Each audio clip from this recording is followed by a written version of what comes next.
Hi, good afternoon. My name's Jill Farrell. As Ian said, I'm with Zero Waste Scotland. I've been with Zero Waste Scotland for a couple of years. My background's not waste management, it's economic development.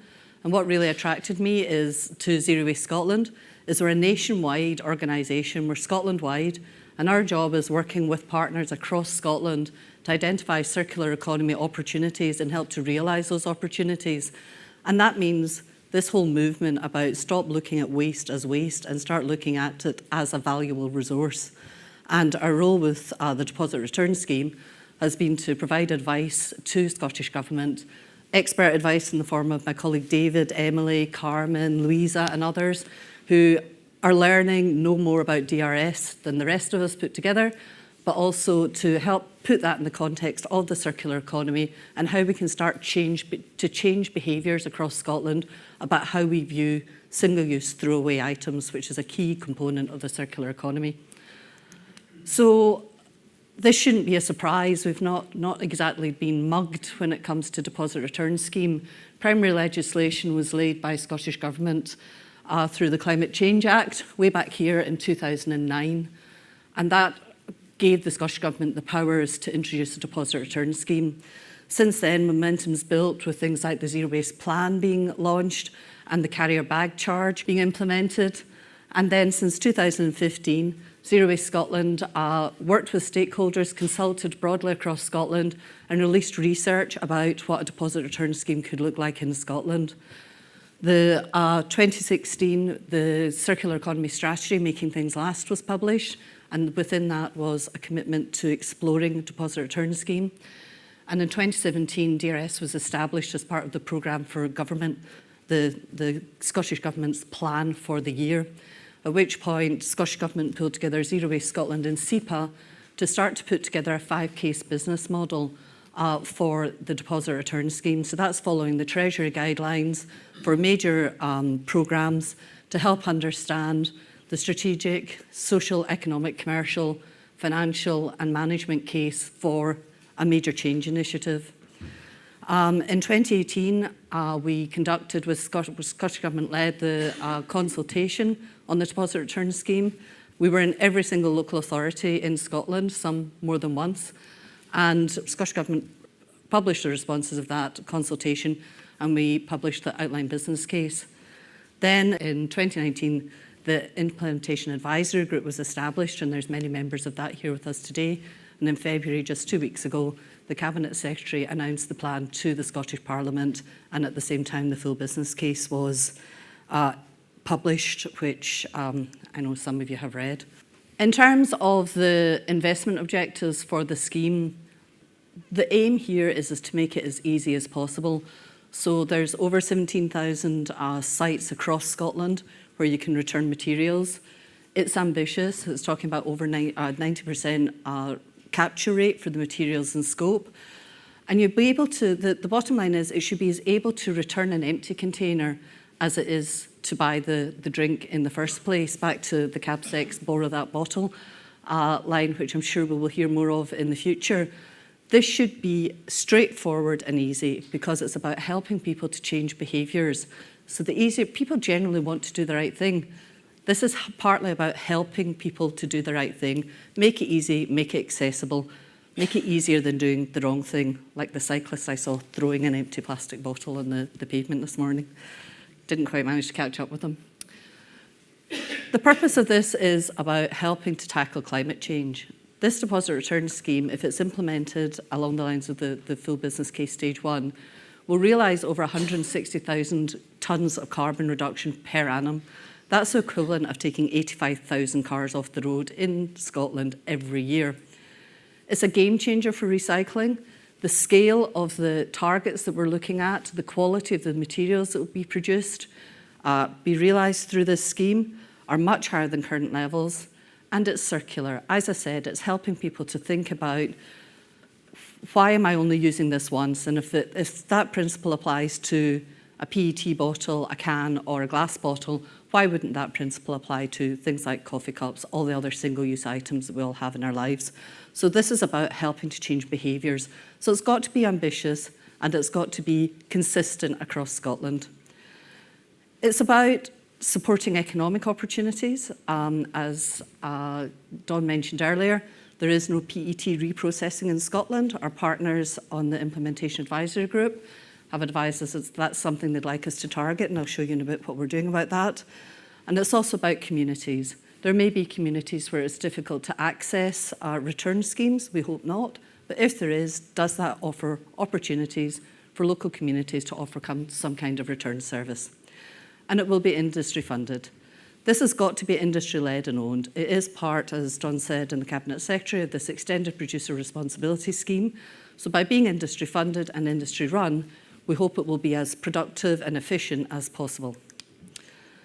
So this is our first pass plan on a page. It's such a relief to be able to talk to people now about what's in, what's out of scope, because we know that we don't have all the answers. We know that this is complex and there's all kinds of considerations that we need to think through as a stakeholder group, as a group of people who are going to be involved in developing and delivering this. I will share these slides with you. It'll look like a subway map, I suspect, if you're just using your iPhone.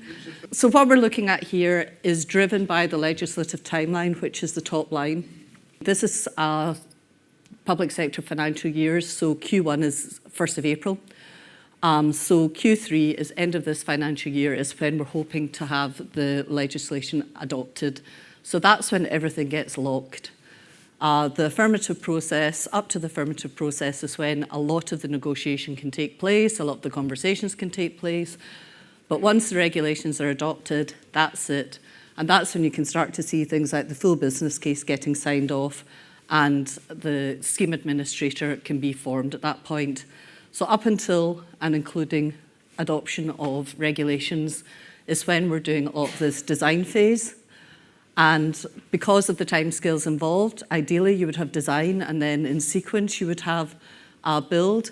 Because of the timescales involved, we're having design and build as an iterative process up to and including when the regs are adopted. So that design and build scheme is where the Implementation Advisory Group is coming in the main with their advice and support, giving us giving us access to data, we hope. So, if we're wrong about manufacturing costs, let's hear about what the true costs are. What we're using is the best estimates that we can get from various sources. If we have misunderstood how logistics services might interact, you're the experts. You tell us what the correct way is. Ideally, we would love to have people from the IG's predominantly membership organisations. We'd love to have those companies, experts, come and help kick our plan around, see what works, what doesn't. There is more to it than this, I hasten to add, but I wouldn't bore you with that. But there's detailed plans. We've got 16 work packages. There's detailed plans for those work packages. This is the opportunity now to get it into the real world and to test it, to make sure that some of the assumptions we've made are true, and where they're not, how do we understand the consequences of that, and to get some of the true costs built in. And we're iterating this all of the time. As Dawn said, we had an Implementation Advisory Group meeting yesterday, and we've changed some thinking around since then. So the Implementation Advisory Group is chaired by Dawn from the Scottish Government and supported by Zero Waste Scotland, myself and the rest of the team. And it's been brought together to look at those practical issues. And the membership is comprised of the businesses, the membership organisations representing businesses who are going to either fund the deposit return scheme, or who are responsible for scoping the services for the deposit return scheme, responsible for helping us understand how it all fits together. So you can see there who the members are: British Soft Drinks Association, Scottish Retail Consortium, Federation of Small Businesses, Natural Hydration Council, Scottish Whisky Association, Scottish Beer and Pub Association, Scottish Grocers Federation, Scottish Wholesalers Association, UK Hospitality and Scottish Licensed Trade Association. So we've covered there, we hope, the whole gamut of the wholesalers, producers, retailers, and the hospitality sector who are not as involved to the core in terms of not having to charge the 20 pence. And we've identified a range of work packages. So our priorities over the short term, and this is probably over the next 3 months, not even that 6 months between now and December, is to establish work groups with the Implementation Advisory Group and their member companies. We're looking at the establishment of the scheme administrator. That will be the body which is responsible for setting the detail that's not covered in regulation about how the scheme will run. Within that is also financing for the scheme administrator, but also looking more broadly at financing of things like reverse vending machines, not just for the scheme administrator, but for retailers. Are there ways that we, Scottish Government and the wider public sector, can support organisations to try and mitigate the cost and the time that will be needed to make this happen smoothly? The interface with producers and retailers, that there is a heavy plea to wait for DEFRA, to wait and see how long it takes DEFRA to launch a scheme. And the argument at the moment is there's a cost up front of Scotland being on its own. Alternatively, Scotland is piloting something for the rest of the UK that hopefully DEFRA and the rest of the UK will fall in behind. Not a political statement. But we really need to understand what are those additional costs, what are those additional labelling costs, warehousing costs, costs of IT inventory, and to really unpack some of that stuff. And we're working more broadly with some of my former colleagues from Scottish Enterprise, for example, from the Scottish Manufacturing Advisory Service, to help understand, is there anything that the public sector can do to help smooth that transition? And the impact on retailers. Retailers have been very clear that this is going to be a challenge. Major retailers have different challenges from the small corner shop. We want to make sure that we understand the implications on that full range of retailers.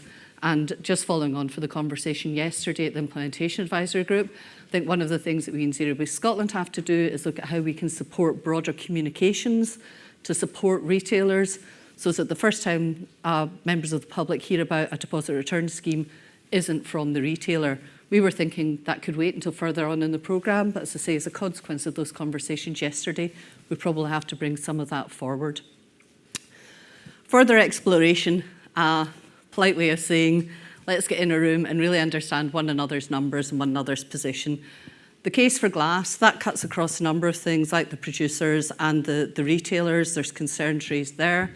But again, with colleagues from Scottish Enterprise, we'd very much like to sit down and have a meeting planned with the glass industry next week.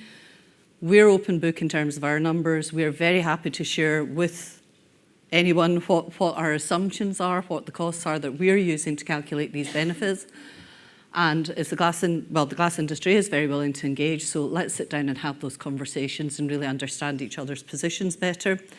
And also the impact on existing infrastructure. As Dawn was saying earlier about Curbside Plus DRS, investment has been made by the public sector in improving curbside recycling systems across Scotland. I naively, as I said, don't come from waste management. I said, oh, there must be at least 32 different schemes. No, there's more than 32 schemes because some local authorities have more than one scheme. So we can't say this is the impact on local authorities because it's a tailored response to each local authority.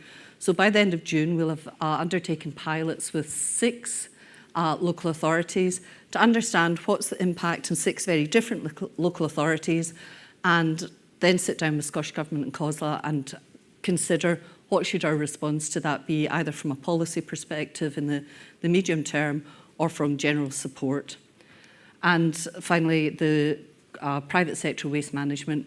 There will be some effect on private sector waste management companies, both their services and their infrastructure, helping to understand that and where their infrastructure, if it's being underutilised in the future, may, for example, be of benefit to the deposit return scheme administrator when it comes into being. So it's a really exciting stage of the programme. There's a heck of a lot to be done. As everyone said so far, we're not under any illusions about the challenging timescales and scale of what needs to be done.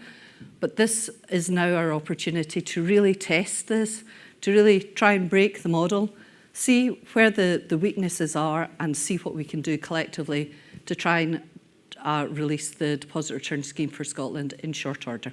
Thank you very much.